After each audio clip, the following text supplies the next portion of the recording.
नमस्कार। यदि आप किसी फसल को सही समय पर लगाते हैं और सही वैरायटी का चयन यदि आप करते हैं तो आपको मुनाफा मिलने के चांस बढ़ जाते हैं उस फसल के लिए। आज इस वीडियो में मैं आपको 2 फसलें ऐसी बताऊंगा जो कि यदि आप 10 अक्टूबर तक लगाते हैं तो आपको मुनाफा अच्छा होगा। साथ में वैरायटी आपको चयन करना बहुत ही ज़रूरी है, क्योंकि यदि इन दोनों फसलों पर यदि आपने वैरायटी का सही चयन नहीं किया तो फसलें आपकी अच्छी नहीं चलेगी, आपको उत्पादन अच्छा नहीं मिलेगा। तो चलिए वीडियो की शुरुआत करते हैं। मैं हूं राकेश साहू, आप देख रहे हैं एग्रो जीवन बातें किसान की। जानकारी पसंद आए तो वीडियो को लाइक करें, चैनल पहली बार आए चैनल को सब्सक्राइब जरूर करें। दोस्तों, हमने आपके लिए किसानों के लिए ई बुक लिखी हुई है जिस पर हमने कुछ फसलों की संपूर्ण जानकारी दी हुई है, जैसे कि टमाटर है, शिमला मिर्च है, खीरा है, बैगन है, करेला है, फूल गोभी है, आपका हरी मिर्च है और लहसुन है। इन 8 फसलों के लिए हमने ई बुक लिखी हुई है जिस पर हमने ज़मीन की तैयारी से लेकर आपका अंतिम तुड़ाई तक के लिए आपको शेड्यूल भी दिया हुआ है, चाहे वो स्प्रे शेड्यूल हो चाहे फिर वो खाद शेड्यूल हो। और बीमारी बाई यानी कि बीमारी कैसे दिखती है, उसके लक्षण क्या होते हैं, इसकी इमेज फ़ोटो सहित, और साथ में उस पर हम कौन सी दवाओं को चलाएंगे ये भी हमने उन ई बुक पर लिखा हुआ है।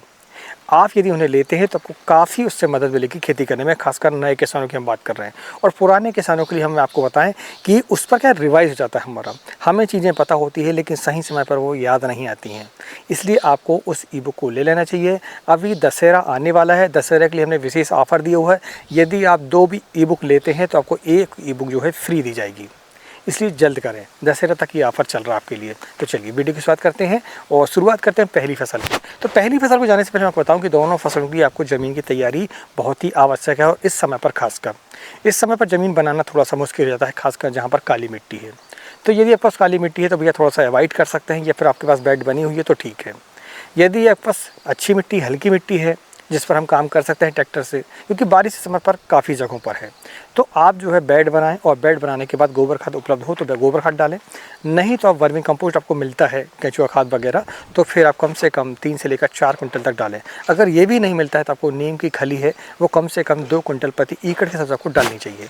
और बेसल डोज में हम देखें तो DAP हमें कम से कम 1 बैग डालना चाहिए। 25 किलो से लेकर 50 किलो तक आप पोटाश डालेंगे, और उसके साथ में कार्बोफुरान की मात्रा 3 से लेकर 5 किलो तक आप डालेंगे, तो ज़मीन संबंधी जितने कीटक हैं वो आपके मर जाते हैं।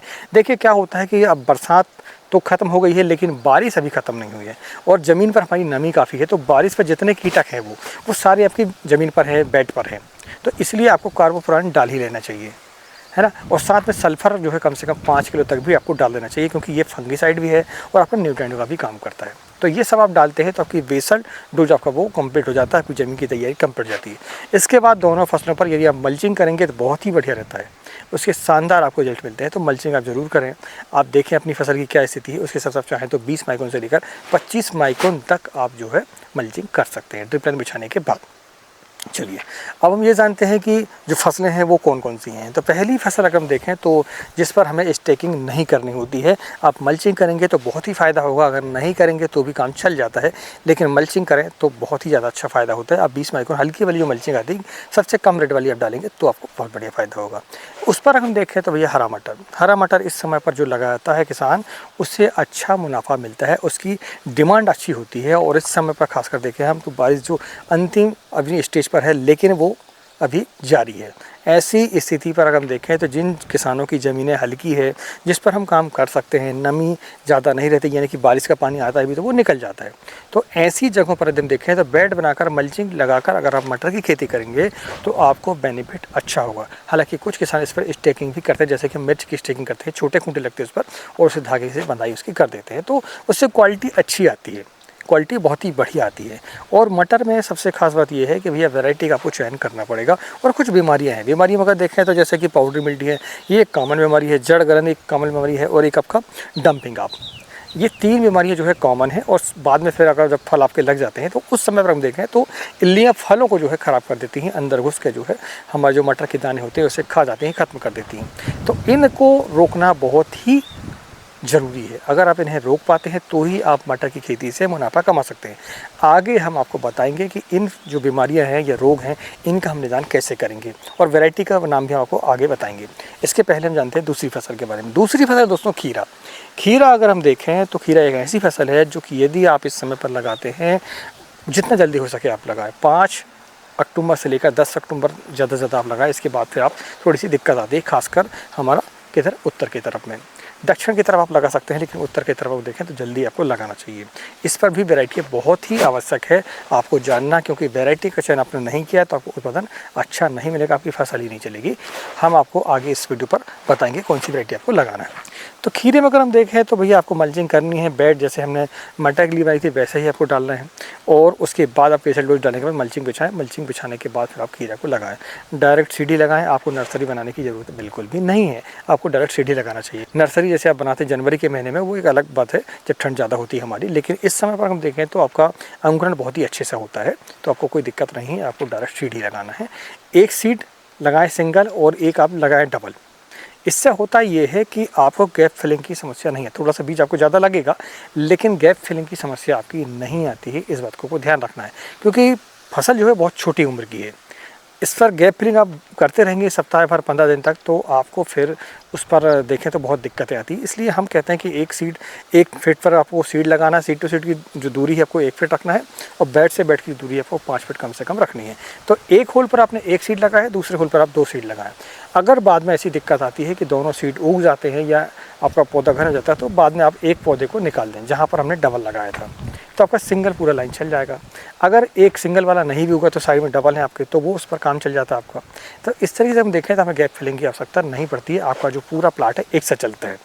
इस समय पर एक और ध्यान रखने वाली बात यह है कि घोंघा की समस्या काफ़ी आ रही है। हमारी ज़मीन पर भी घोंघा की समस्या काफ़ी है।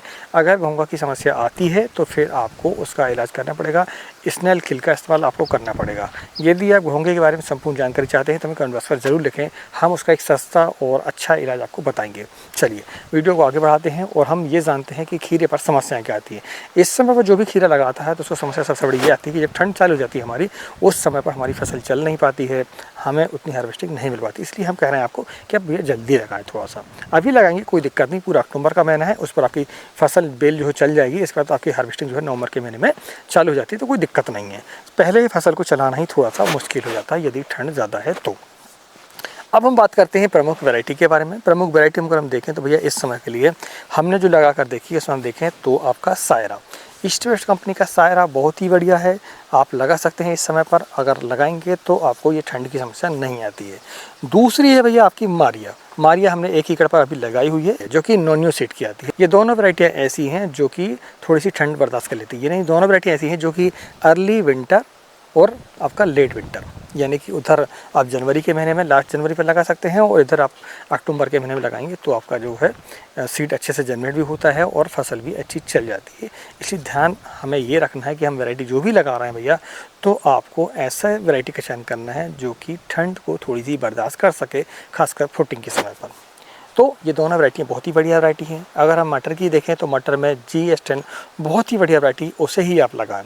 अगर आपके एरिया पर चलती हो तो भले ही आप देख लें, मगर हमसे अगर आप पूछेंगे तो भैया मैं आपको बताऊं कि GS10 एडवेंटा कंपनी का बहुत ही बढ़िया वैरायटी है। फलन जो है उसका अच्छा आता है, आप अरगली वगैरह को भी लगा सकते हैं। तो चलिए अभी हमने वैरायटी के बारे में बताया है, अब हम जानते हैं दोनों फसलों की समस्याएँ। अगर हम देखें समस्याओं में तो आपको खीरे की फसल पर डाउनी मिल्डी की समस्या और पाउडर मिल्डी की समस्या खासकर आती है। तो उसके लिए अगर हम देखें तो आपको COC है, कोसाइट है, इनका इस्तेमाल करना चाहिए। जैम्प्रो का इस्तेमाल करना चाहिए आपको, किस लिए? आपको डाउनी मिल्डी के लिए। अगर हम पाउडर मिल्डी की बात करें तो आपको स्कोर का इस्तेमाल करना चाहिए, जिसमें कि डाइफेनाकोनाजोल होता है, और इसके साथ में आप फोलिगोर का इस्तेमाल कर सकते हैं, जिसमें कि टेबिकोनाजोल होता है। अगर आप चाहें तो रोको का भी इस्तेमाल कर सकते हैं। तो ये तीनों टेक्निकल बहुत ही बढ़िया टेक्निकल हैं पाउडर मिल्डी के लिए।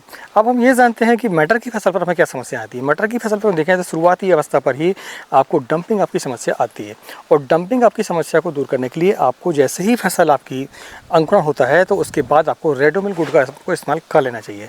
ज़्यादा समस्या है तो आप ड्रेंचिंग भी उसकी कर सकते हैं, लेकिन मटर की फसल पर ड्रेंचिंग करना थोड़ा सा मुश्किल हो जाता है। यदि आप बिना मल्चिंग के करते हैं तो मल्चिंग पर करते हैं तो फिर आप कर सकते हैं। इसके अलावा मटर की फसल पर जड़ गलन की समस्या और उक्टा रोग की समस्या आती है, तो आपको सीड ट्रीटमेंट करके चलना पड़ेगा। आप रेडोमिल गोल्ड से सीड ट्रीटमेंट करेंगे तो आपको अच्छा इसमें फ़ायदा होगा। आप चाहें तो इसके लिए स्प्रिंट का भी इस्तेमाल कर सकते हैं, या मैनकोजेब कार्बोनेजेब का जो कॉम्बिनेशन आता है उसका भी इस्तेमाल कर सकते हैं आप जो है सीड ट्रीटमेंट के लिए। अगर कीटक की समस्या है तो फिर आप जो है इसके लिए गाउचो का भी इस्तेमाल कर सकते हैं, जिसमें कि थाइमेथाक्सम होता है। तो आप सीड ट्रीटमेंट करेंगे तो आपको उक्टा रोग की समस्या नहीं आती है। इसके अलावा आती है इसमें समस्या पाउडर मिल्डी की समस्या। पाउडर मिल्डी की समस्या के लिए जैसे कि आपको पहले बताया मैंने, आप स्कोर का इस्तेमाल कर सकते हैं, रोको का इस्तेमाल कर सकते हैं, और टेबिकोनाजोल यानी कि फॉलिकोर का भी आप इस्तेमाल कर सकते हैं। इसके अलावा जो इल्लू की समस्या है आपकी मटर की फसल पर तो इल्लियों के लिए आप जो है इमामेक्टिन बेंजोइट है, प्रोफेक्स सुपर है, इनका इस्तेमाल आप कर सकते हैं समय समय पर। आप चाहें तो इसके लिए डेलीगेट का भी इस्तेमाल कर सकते हैं। अंतिम स्टेज जब आती है, जब आपकी फसल ऐसी अवस्था होती है कि आपको यदि इल्ली आ जाती है कि फसल बर्बाद हो जाती है ना, ऐसी स्थिति पर आपको डेलीगेट का इस्तेमाल कर लेना चाहिए, इससे कि इल्लियों की समस्या आपकी फसल पर नहीं रहती है। आज की वीडियो में इतना ही, मिलते हैं एक नई वीडियो में एक नई जानकारी साथ। तब तक नमस्कार, जय हिंद, जय किसान, जय जवान।